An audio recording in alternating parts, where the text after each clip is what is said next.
안녕하세요. 돈셰프의 최병문입니다. 이번 시간에는 금융사기 예방 또 채무조정 제도에 대해서 알아보겠습니다. 금융사기 예방은 뭐 다들 언론에서 많이 접하셨듯이 최근에는 이렇게 금융사기도 아주 다양해지고 있고 진흥화되고 있는 것 같습니다. 그래서 최근에 이제 어떤 케이스들이 있고 채무조정 제도 개인이 이제 어떤 연끌 비투 통해서 투자에 실패한다든지 여러 이유 때문에 개인 회생 또는 개인 파산 이런 또 절차가 필요하기도 합니다. 구제를 받아야 되거든요.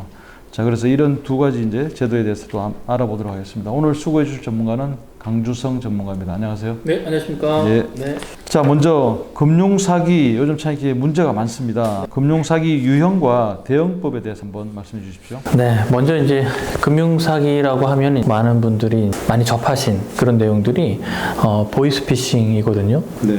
근데 이제 보이스피싱 같은 경우는 이제 우리가 신문 기사나 또는 뉴스 이런 데서 보면 아니 저거를 왜 당했지? 저거를 어떻게 당했지? 이제 이런 이야기들을 보통 많이 하세요. 그래서 최근에는 더 진흥화되고 많이 어려워지고 있고 더 고도화되고 있는 것들에 대한 이야기를 좀 해드리려고 하는데요. 보이스피싱은 피해가 점점 늘어나고 있어요. 네, 안타까운 일이죠. 점점 늘어나고 있고 실제로 굉장히 정교해지고 있습니다. 그래서 가장 이제 많이 하는 것들이 서울중앙지검 민원실 이런 이야기 많이 하잖아요. 그래서 그렇게 해서 무슨 검사인데 이렇게 해서 당했다 이렇게 해서 하는 거죠. 결국 보이스피싱이라고 하는 건 만약에 그런 것들 자기가 잘못한 게 만약 없다면 또 당할 일도 많이 없는데 무언가 또 잘못한 게 있으니까 또 이제 그런 이야기들 나올 때 걸려들기도 하는 것 같다라는 생각이 듭니다. 만약에 이제 제일 좋은 방법은 잘 모르는 전화나 누구를 사칭하는 경우가 많이 있으니까요. 그럴 때는 돌다리도 두드려 보는 것처럼 한번 확인 한번 하고 그런 것들을 좀 해보시면 어떨까 그런 생각이 좀 듭니다. 그래서 그렇게 좀 하시면 좋으실 것 같고요.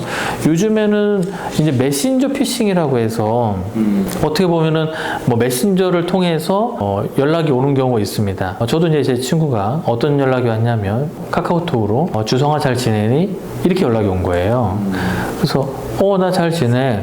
별일 없고? 별일 없지. 근데 이러면서 이제 또 급하게 돈이 한 30만 원 필요하다는 거예요. 정말 한 10년 만에 연락 왔는데. 근데 예전에 또 되게 또 나쁜 기억이 아니었을 경우에는 그래 돈 30만 원 필요하다 하니까 이제 해줘야 되겠다라고 생각할 수도 있는데 어떻게 보면은 그리고 나서 이제 그 친구가 이제 전화를 하기 시작했어요. 주변에 피해액이 많아지니까. 그래서 나는 지금 이게 내 아이디 비번이 노출돼서 이제 이런 일들이 생겼다. 이제 이런 얘기들을 많이 하고 이렇게 하거든요. 가끔 페이스북 같은 경우도 보시면은 도용당했다 이래서 조심하십시오 이런 이제 글을 올리시는 분들도 많이 계시거든요. 그래서 그런 것들도 굉장히 중요하고 특히 이제 요즘에 제일 중요한 게 뭐냐면 가족인 거죠. 가족. 특히 이제 딸 가진 아빠들은 딸이 필요하다 이러면은 실은 그 확인 안 하고 그냥 바로바로 또 하거든요. 물론 아들 가진 아빠들도 마찬가지겠지만 딸 가진 아빠들은 또 특히 그런 게 많은데 그런 것들을 또 이용해서 이렇게 또 돈을 뜯어 갈취 하는 그런 경우가 많이 있습니다. 그래서 실제로 아이들이 어릴 때는 그런 일이 별로 없지만 요즘 다 중고등학생도 핸드폰 갖고 다니고 또 대학생도 마찬가지고 또 세상이 워낙에 또 하수상하니까 이제 아빠들 같은 경우는 자녀들의 어떤 그런 안전이나 또는 뭔가 필요가 있다 하면 그냥 생각하지 않고 그냥 바로바로 그런 것들을 하거든요. 그래서 그런 것들도 한 번쯤은 확인해보고 하면 좋겠다. 그렇게 생각이 되고요. 그리고 또 하나 요즘 많이 하는 게 이제 파밍이나 피싱. 그러니까 결국에는 뭐냐면 사이트를 똑같이 만드는 거예요. 그래서 어디로 이렇게 하십시오. 그러면 요즘에는 특히 이제 무슨 택배를 보냈는데 택배 확인하십시오. 이렇게 누르면 택배회사로 들어가는데 그 사이트가 택배사 사이트가 아닌 거죠. 국민은행 예를 들어 KB 같은 경우도 똑같이 만든 거예요. 그럼 가서 이제 이것저것 하다 보면 내 개인 정보를 다 입력하게 돼 있고 그러면 그게 이제 노출이 되는 거잖아요. 그래서 이제 그렇게 또 많이 피싱 당하는 경우가 많이 있다. 그 다음에 또 항상 그렇지만 우리가 돈이라는 게 항상 더 필요하잖아요. 네. 근데 내가 지금 다 돈이 1,000만 원만 있으면 좋겠어. 그러는데 문자가 옵니다. 지금 우대 고객으로 등록되셔서 대출 할인해서 해드릴 수 있습니다. 그러면 이거 웬일이지? 이러고 이제 또 들어가잖아요. 그럼 또 걸려드는 거예요. 그래서 이제 그런 일들이 이제 굉장히 많고 실제로 이 대출 빙자 사기의 특징은 저금리로 대출을 해주겠다. 예, 그리고 또 이 문자에 악성 앱을 또 깔아서 하는 경우 많이 있고요.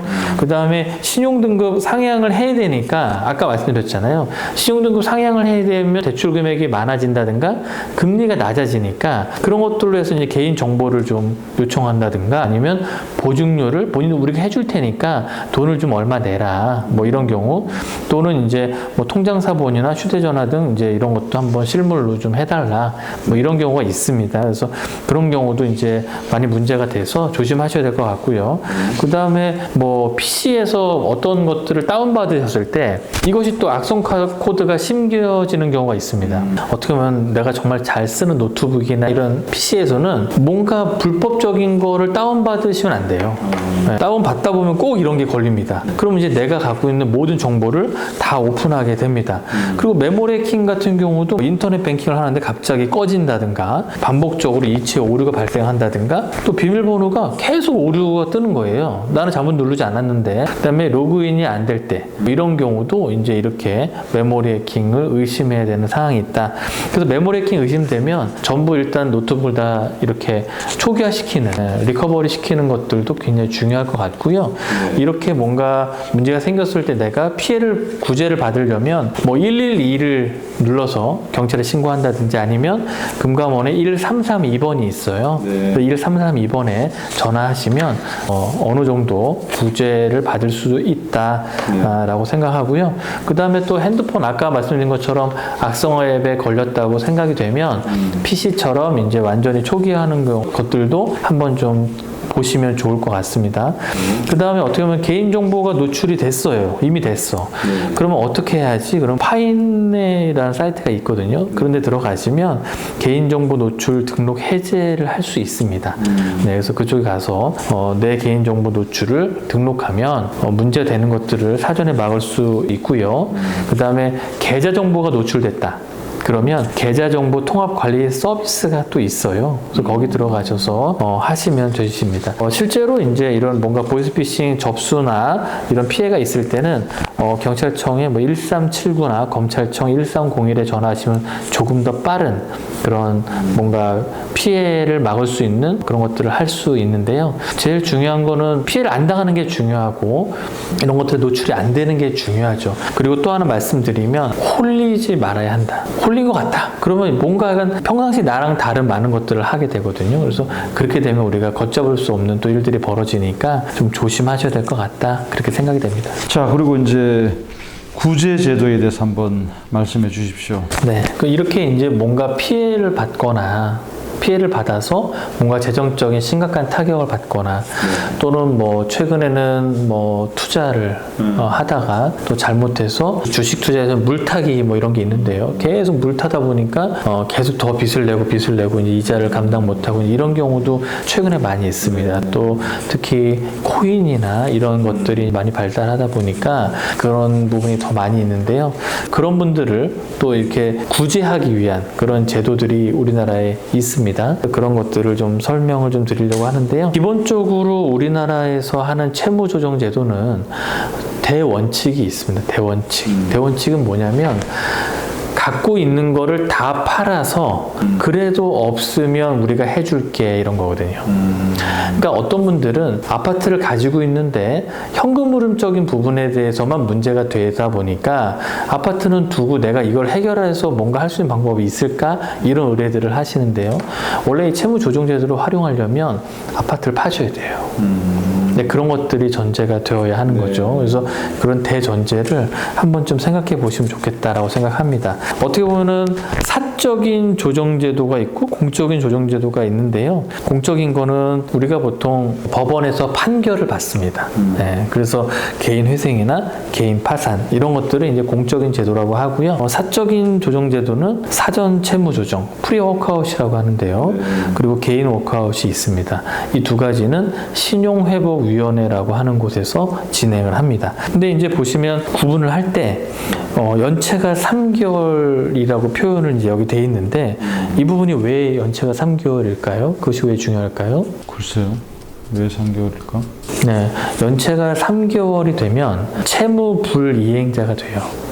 채무 불이행자는 예전 말로 하면 신용불량자입니다. 90일 그 이제 시간을 주는 네, 거예요? 맞습니다. 90일이라는 시간이 3개월이라는 시간이 지나기 전이냐 지나고 나서냐 이런 것들에 따라서 이제 어떤 것들을 활용하고 이용할 수 있는가에 대한 부분인 건데 만약에 3개월 이하다 그러면 프리워크아웃을 선택할 수 있죠. 왜냐하면 워크아웃은 채무 불이행자가 돼야 신청할 수 있거든요. 자, 그리고 결국에는 내가 정기적인 소득이 있고 분할 상환이 가능한가, 조정할 수 있는가, 있다. 그러면 뭐 워크아웃이나 아니면 개인회생 이런 것들이 가능할 것 같고요. 그것도 할 수 없다. 라고 한다면 파산이나 이런 쪽으로 움직이게 될 겁니다. 이 세 가지 중에 어떤 케이스가 제일 많은 것 같아요? 가장 많은 거는 이제 개인 회생하고 워크아웃이 많습니다. 실제로 프리워크아웃은 활용도가 생각보다 많지 않습니다. 물론 그런 금액이 되게 적은 경우에는 활용하시는 직장인들도 많이 있지만 대부분이 그렇지 않기 때문에 많이 어려운데요. 프리워크아웃은 이제 어떤 거냐면 내가 채무 불이행자가 되기 전에 회사로도 통보가 되지 않습니다. 월급에 압류가 걸리거나 이러지 않기 때문에 그래서 뭔가 회사가 알기 전에 뭔가 문제가 더 발생하기 전에 그러면 이자를 좀 깎아서 내가 좀 갚을게. 그래서 이제 그런 것들을 이제 신청해서 하는 것이 프리워크아웃이거든요. 그래서 어떻게 보면은 뭐 금액이나 이런 것들을 한도는 있지만 가장 핵심적인 건 이자를 깎아준다. 프리워크아웃도 이자를 깎아주네요. 이자를 깎아줍니다. 그래서 원금 이런 것들은 아니고 이자만 깎아줍니다. 프리워크아웃은. 도움을 좀 받아야 될 것 같은데. 보시면 되시고 워크아웃 같은 경우는 일단은 채무 불이행자가 무조건 돼야 돼요. 예, 그래야 신청이 가능하고요. 그리고 신청을 하면 5만 원만 내면 신청을 할 수 있습니다. 근데 이것이 신청되면 어떤 것들이 금지되냐면 추심이 금지됩니다. 추심이라고 하는 건 우리가 빚을 안 갚았을 때 빚을 갚으라고 톡촉하는 행위를 추심이라고 하거든요. 근데 이 워크아웃 신청을 하면 추심이 금지가 되고요. 그리고 96개월 8년이라는 시간 동안 나머지 금액을 이제 갚게 되는 겁니다. 근데 이자를 갚진 않습니다. 뭘 갚냐면 원금을 갚아요. 근데 원금을 96개월 동안 갚는데 그것도 오래된 대출 같은 경우는 금융회사에서는 약간 부실 채권이라고도 표현하거든요. 그런 것들은 조금 더 금액을 줄여주기도 합니다. 원금을 96개월 동안 갚는데 갚다가 만약에 돈이 좀 있어요. 그러면 다 갚아버리면 뭐 10%를 할인해 준다든가 뭐 그렇게 하는 것이 있고요. 보통 워크아웃이 진행되고 2년 정도 지나면 신용카드를 만들 수 있습니다. 네, 보통 신용카드를 못 만들잖아요, 이분들은. 네, 그래서 신용카드를 만들 수 있다. 기간이 좀 긴 단점은 있습니다. 그리고 개인회생 같은 경우는 이것도 마찬가지로 내가 보통 5년 60개월 동안 나머지 빚을 갚고 아니면 좀 짧은 기간에는 36개월, 3년 동안 갚는 경우가 있는데요. 이 개인회생 같은 경우는 아까 잠깐 말씀드렸는데 파산도 마찬가지지만 법원에 판결이 있어야 됩니다. 네, 그래서 회생위원들이 있어요. 그래서 법원에는 그래서 그 회생위원들의 어떤 심리로 판결이 돼야 이것이 가능한데 보통 이 회생 같은 경우는 비용이 좀 듭니다. 네, 그래서 법무사나 변호사를 통해서 하게 되는데 보통 본인이 직접 할 수도 있지만 좀 어렵습니다. 그리고 내가 갖고 있는 빚이 종류가 많을 때 금융의 기간이 많잖아요. 많을수록 더 비용이 올라갑니다. 그래도 이런 것들을 통하면 뭐 뭔가 내가 월 나가는 것들을 많이 줄일 수 있는 건 사실입니다. 이 회생에서 가장 중요한 건 뭐냐면 가족 구성원이에요. 네, 세대수에 대한 가족 구성원. 내가 만약에 500만 원을 버는데 우리 가족 구성원이 4명이에요. 그러면 가족 구성원이 4명인 사람들의 최저 생계비가 있거든요. 그 최저 생계비에서 150%를 곱해줍니다. 그 금액만큼은 건드리지 않고 그 나머지 부분을 5년 동안 갚는 거예요.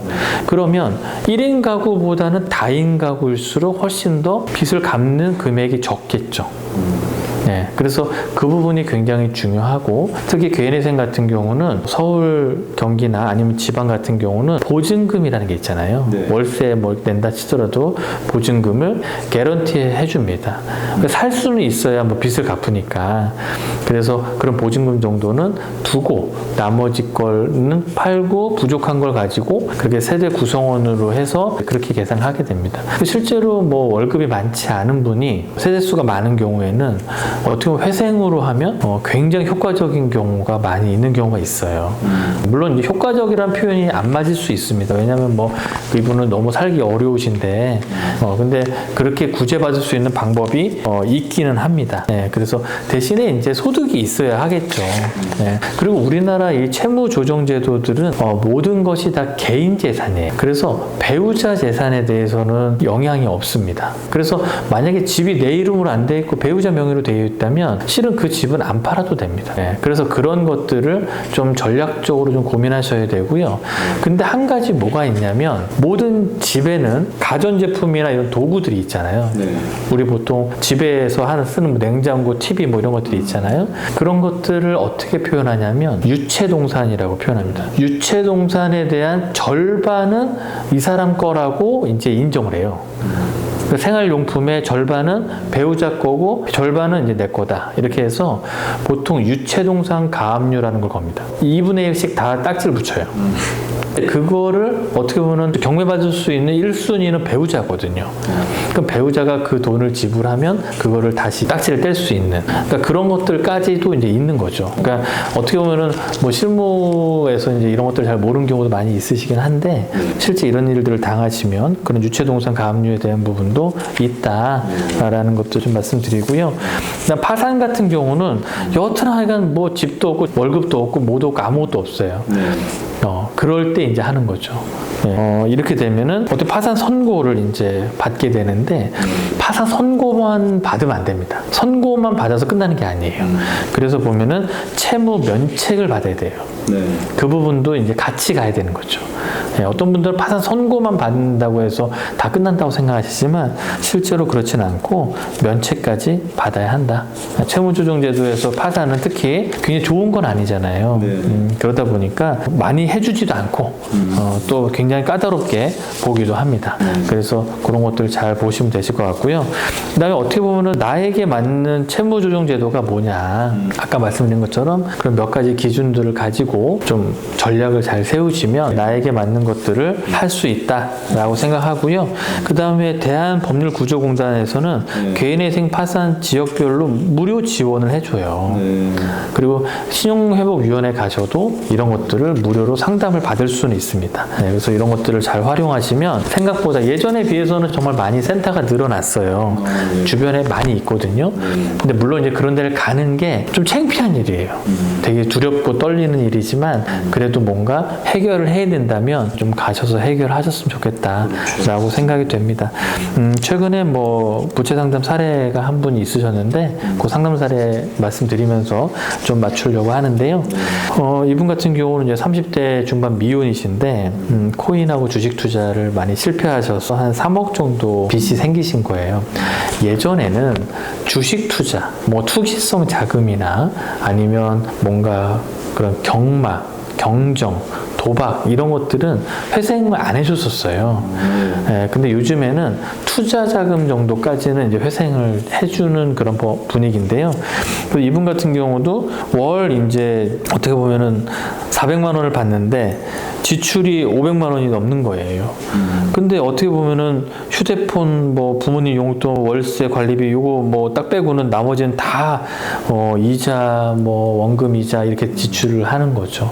그래서 이분 같은 경우도 지금 회생을 해서 진행을 하고 있어요. 실은 아직 결론은 나진 않았지만 그래도 이제 웬만큼 회생해서 좀 할 수 있겠다라고 판단되기 때문에 회생을 진행하고 있거든요.